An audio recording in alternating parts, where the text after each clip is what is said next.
नेहमीप्रमाणे प्रवासी घेऊन अहेरीवरून अमरावतीकरिता निघालेल्या एसटी महामंडळाच्या अहेरी आगाराच्या बसला अपघात झाला।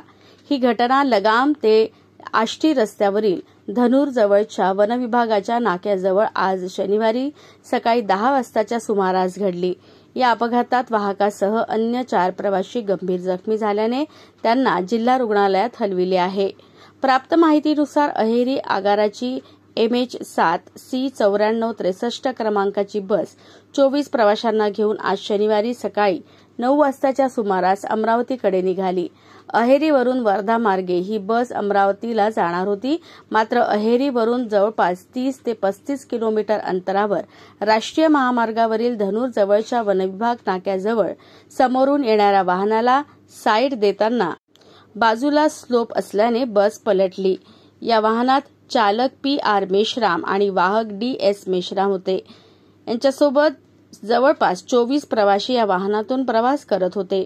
त्यातील वाहक ही S मेश्राम आणि इतर 4 प्रवाशांना गंभीर दुखापत झाली असून त्यांना रुग्णवाहिकेने जिल्हा रुग्णालयात उपचारासाठी दाखल करण्यात आले आहे।